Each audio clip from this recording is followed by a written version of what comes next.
Hello Libra, Sun, Moon, Rising, and Venus signs. Kamusta kayo? Sana po ay nasa mabuti kayong kalagayan. Welcome back po sa Star Tarot. At kung bago kayo rito, welcome din po kayo. Please subscribe, like, share my videos, and leave me a comment po kung nakaresonate kayo. Thank you. So yung first card ninyo is your situation. This is your challenge. This is your advice. And this is your outcome. Napakagandang outcome. So, Six of Cups. Ayan. So, meron ditong reunion. No? Meron ditong pagkikita-kita, muli, pagsasamang muli. You know? Meron ditong magkakausap muli. No? Maaaring meron ditong matagal nang hindi ninyo nakakausap. Po pwedeng meron kayong hidwaan, meron kayong tampuhan.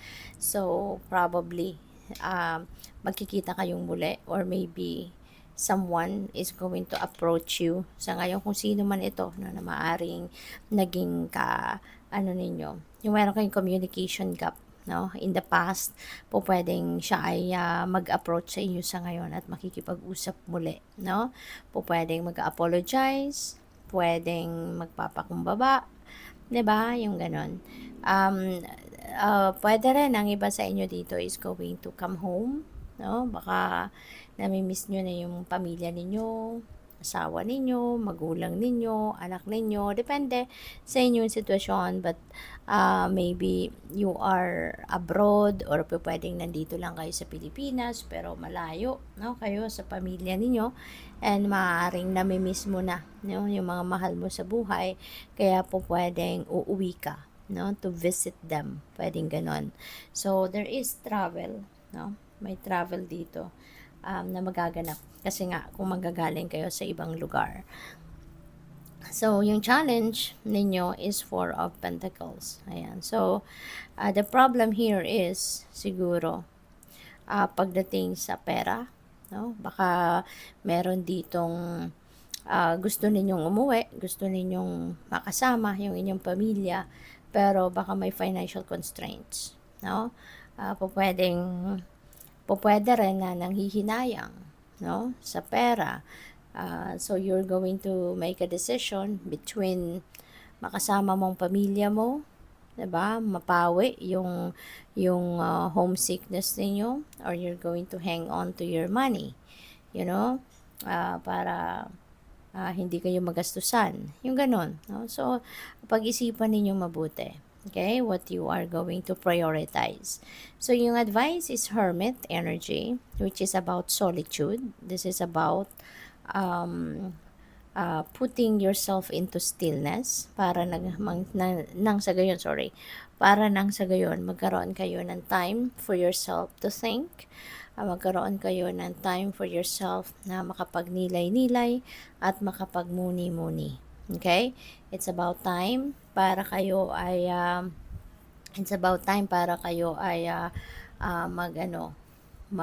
tawag dito, reflect, no? Do some kind of introspection and reflection. Okay? Kasi makakatulong 'yan na mag-come up kayo with a better decision. And your outcome is Ace of Cups. So, feeling ko dito, kasi Ace of Cups, you will be filled with joy and happiness. So, pwede, no, na you are going to come home, no? Kung yun ang binabalak ninyo, maaaring meron man kayong mga pagdadalawang isip, pero mamamayani pa rin sa inyo yung gusto ninyong makasama ang mga mahal ninyo sa buhay. So, feeling ko rito matutuloy, no? Yung nagbabalak na umuwi, matutuloy, no? So, you will be with your family, you will be spending some time with your loved ones, no? At you will be filled with joy and happiness and love, yung ganon, yung parang magiging masaya, no, ang inyong pagkikita. And this is also about new beginning energy, si Ace of Cups. So siguro meron ditong magsisimula din ng bagong yugto sa buhay ninyo, lalong-lalo na sa relationships. Pwedeng meron ditong magsisimula ng bagong chapter sa inyong relationship. Pwedeng meron ditong mag-aasawa, magpapakasal. Pwedeng yun din ang dahilan ng iba sa inyo kung bakit kayo uuwi sa inyong pamilya kasi baka merong kasalang magaganap. Diba? Yung reunion na yan could be due to dahil may okasyon, may kasalan, pwedeng ganon. Pwede rin na merong magse-celebrate dito ng anniversary, merong milestone ang inyong relasyon na yun ang isa-celebrate. So, pwedeng ganun din ang ganap. And it could be, other blessings. Pwedeng meron dito kayong sisimulang bagong ganap. Kung galing kayo, kunyari, sa pag-aaway, galing kayo sa separation, pwede na meron ditong mag-reconcile. Pwedeng meron ditong babalikan, yung ganon. Kaya, good luck sa inyo. So, kuha tayo ng clarifiers. And before I go on, I would like to say hi muna and shout out sa ating beloved channel member na si at Maria Yui 3981. Maraming salamat po for your support sa channel. So, what else? We have the star energy. Ayan. So, you will be illuminated. Magkakaroon ng linaw talaga ang isipan ninyo. Sa ngayon, the universe is going to guide you para ma-figure out ninyo, ano ang kailangan ninyong i-prioritize, ano ang kailangan ninyong gawin sa ngayon. And this is also a new beginning energy. Kaya definitely meron kayong sisimulang bagong ganap sa buhay. Wish fulfillment din ito. Kaya posible na there are wishes that are coming to fruition. So, with the 4 of Pentacles, we have 8 of Cups. Ayan. So, magta-travel pa rin kayo. So, pwedeng matuloy talaga dito yung inyong travel. So, with the Hermit, meron tayong 4 of Pentacles. Ayan. So, ito rin yun So, 4 of Pentacles. So, possible na ang iba sa inyo rito, pwedeng maisipan ninyo rito na pwedeng ituloy ninyo yung travel, pero on a budget. Mag-i-stick kayo doon sa budget ninyo. Pwedeng kukontrolin ninyo rito yung inyong paggastos.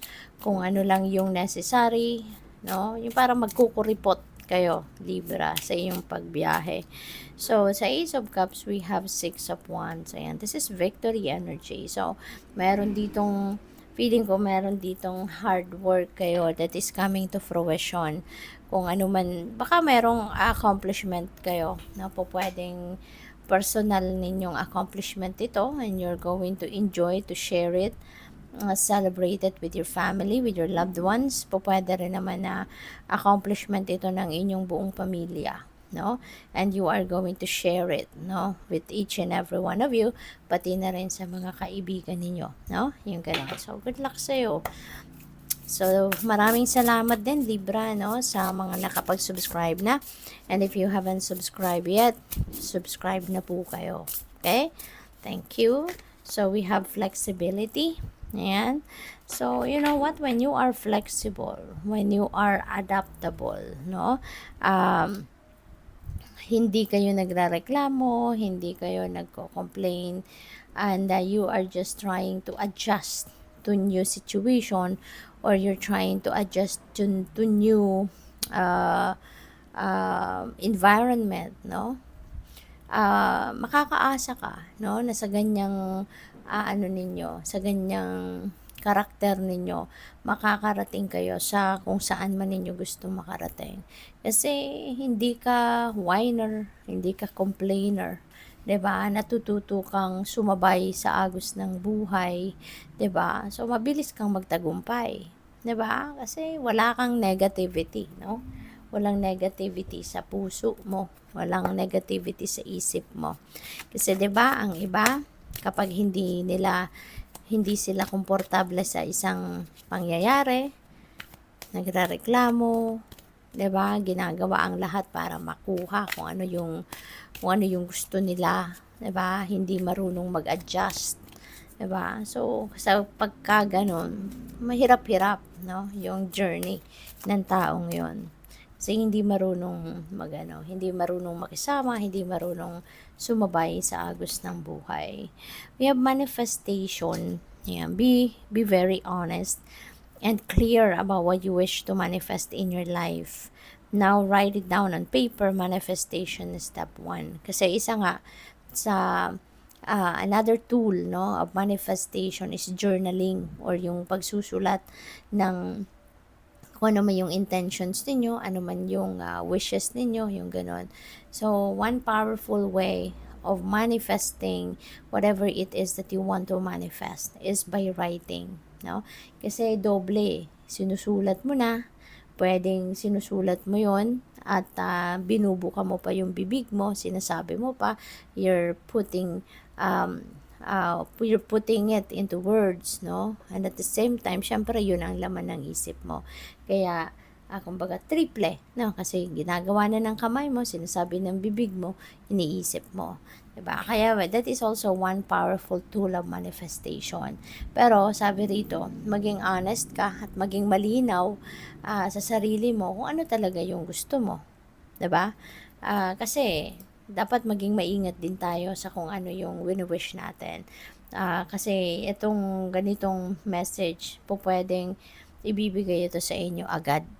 You know, pwedeng mag-manifest ito agad-agad sa buhay ninyo. Kaya importante na sigurado kayo. Hindi yung kung ano lang ang naisipan ninyo sa ngayon, yun ang nasabi ninyo. Diba? Kasi paano na lang, no? Kung meron pa palang mas higit dyan na gusto mong mangyari. Diba? So, hindi mo na mababawi siya. So, tingnan natin kung ano pa mga message para sa iyo. We have number 41, self-discipline. Kailangan mo din ngayon ng disiplina. Feeling ko, yung self-discipline na to could be related to yung paggastos ninyo. You know, parang yun ang papaanda rin, no? Ng iba sa inyo dito. Financial discipline, yung self-discipline, yung self-control, no? Feeling ko that is going to be on display sa ngayon, no? So, tignan natin kung ano ang final message ninyo. So, we have manifest success. Wow, may manifestation energy tayo doon. Meron din dito.